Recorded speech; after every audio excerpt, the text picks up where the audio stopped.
Certain dua, the companions will say, this dua, the Prophet would frequent. This dua, he will never fail to read. One of the dua is this. So the Prophet sallallahu alaihi wasallam will read, Allahumma inni as'aluka al-afiyata fid dunya wal akhirah. Right? Allahumma inni as'aluka al-afwa wal afiyata fid dini wa dunyaya wa ahli wa mali.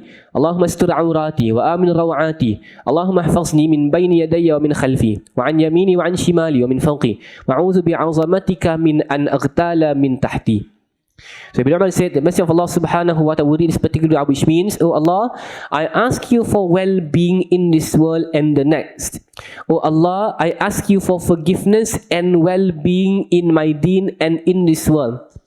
Now, what you see concerning the first two statements would be a repetition of this particular idea of al-afiyah.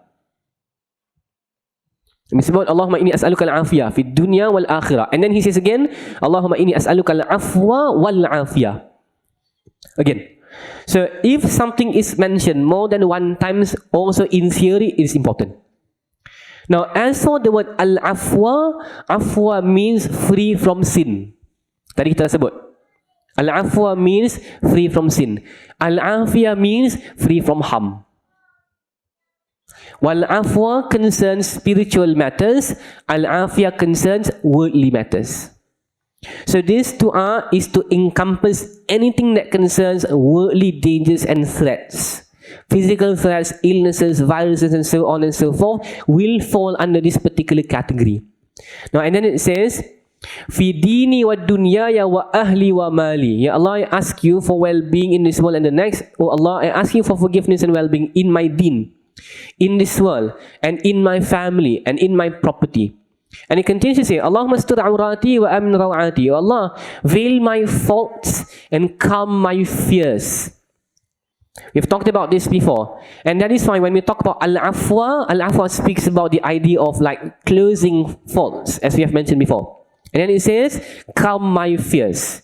Because when it concerns harms of this world, certain harms have not yet manifest themselves, people are already fearful of them.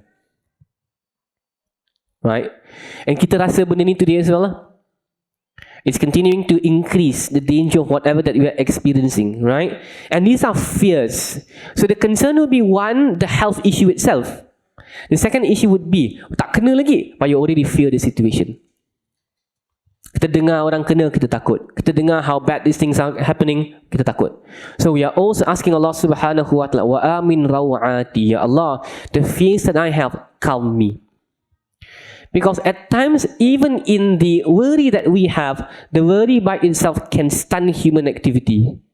The worries that we have can put us into a situation of lethargy, a situation of passivity, a situation of not wanting to do work anymore. You know what? Certain people are already in that particular category. Tak apa, duduk rumah aja hari-hari. They don't want to go out. I don't want to meet people anymore. Tak nak belajar agama, and so on and so forth. Right? Certain people are like that. Right? So we ask Allah subhanahu wa ta'ala that we are sensible in dealing with this particular issue. That our fears are in the end calmed by Allah subhanahu wa ta'ala. Again, I'm not saying this and then say, kita ask Allah that Allah calms our fears and then we go out and then brave whatever it is. Unnecessarily. No, I'm not saying that at all. Right?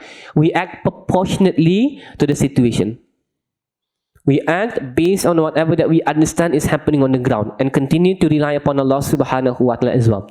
Oh Allah, give me protection in front of me, behind me, on my right, on my left and above me. I seek refuge by your might from being overwhelmed from under me as well. Now, when the Prophet ﷺ when said above me, right, left, front and so on and so on, it was in one statement. And then he says, Ya Allah, also, I seek refuge by your might from being overwhelmed from under me. The idea would be, whatever that is above, in front, right and left, usually you can see and predict. Nampak benda ni. Nampak that it's escalating in this particular manner. I need to do this and that. But there are certain situations in which you cannot predict anything. It will take you by surprise. So, Ya Allah, whatever that we can calculate and foresee, we seek refuge by you. And from whatever that we cannot predict and foresee, that also, Ya Allah, protect us as well. So this dua seems to be very apt and proportionate to our situation, inshallah. So I would recommend